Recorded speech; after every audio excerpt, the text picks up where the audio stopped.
Hi fellas, இன் தமிழ் சேனலுக்கு உங்களை வரவேற்கிறோம். இன்றைக்கி செட்டிநாடு ஸ்டைலில் ஒரு கோழி ஈரல் வறுவல் எப்படி செய்கிறதுன்னு பார்ப்போம். கொஞ்சம் காரமாக நல்ல டேஸ்ட்டாக எப்படி ஒரு ஈரல் வறுவல் செய்கிறதுன்னு பார்க்கலாம்.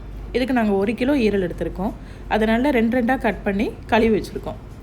அதுக்கப்புறம் சின்ன வெங்காயம், வரமிளகாய், கருவேப்பிலை, சீரகம், சோம்பு, மிளகுத்தூள், அதுக்கப்புறம் கொஞ்சம் கார்னிஷுக்கு மல்லி இலை.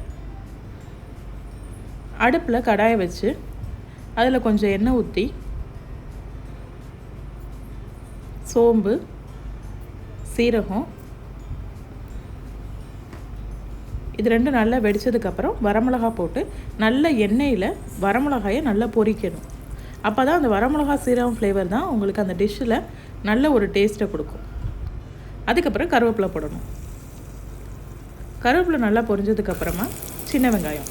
இந்த டிஷ்ஷுக்கு சின்ன வெங்காயம் தான் மெயினாக போடணும். பெரிய வெங்காயம் போட்டால் இனிப்பாக இருக்கும், அது அவ்வளோ டேஸ்ட்டாக இருக்காது. சின்ன வெங்காயம் ரொம்ப கருகணும்னு இல்லை, ஓரளவு சாஃப்டானாவே போதும். அதுக்கப்புறம் 1 ஸ்பூன் மஞ்சத்தூள், ஒரு 1.5 ஸ்பூன் மிளகாத்தூள் போடுறோம். எண்ணெயில் மிளகாத்தூளை போட்டு நீங்கள் வதக்கிறப்போ அந்த மிளகாத்தூள் ஃப்ளேவர் எல்லாம் ரொம்ப நல்லா நம்மளோட டிஷ்ஷில் கிடைக்கும். கொஞ்சமாக சீரக சோம்புத்தூள் ஆட் பண்ணியிருக்கோம். அதுக்கப்புறம் நம்ம க்ளீன் பண்ணி வச்சுருக்க ஈரலை க்ளீன் பண்ணையில் கொஞ்சம் மஞ்சத்தூள் போட்டு க்ளீன் பண்ணணும்.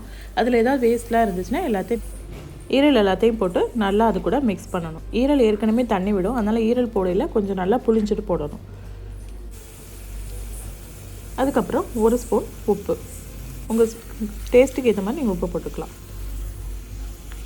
இது எல்லாத்தையும் நல்லா மிக்ஸ் பண்ணி ஒரு மூடி போட்டு ஒரு 2 மினிட்ஸ் அப்படியே வச்சுருங்க. அதுக்கப்புறம் கொஞ்சமாக தண்ணி, ரொம்ப கொஞ்சமாக, நீங்கள் பார்த்தீங்கன்னா உங்களுக்கு தெரியும், 1/4 டம்ளர் தண்ணி கூட இல்லை, அவ்வளோ ஊற்றினா போதும். ஏன்னா ஈரல் ஏற்கனவே நம்மளுக்கு தண்ணி விடும்.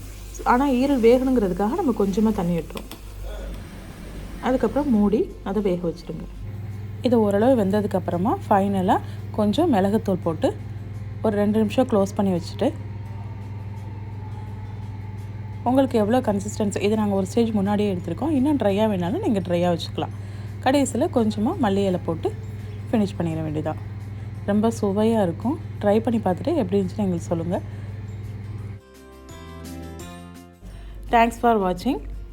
எங்கள் வீடியோவை லைக் பண்ணுங்கள், ஷேர் பண்ணுங்கள், சப்ஸ்கிரைப் பண்ணுங்கள், உங்கள் ஃப்ரெண்ட்ஸ் கூட ஷேர் பண்ணுங்கள். Thank you so much.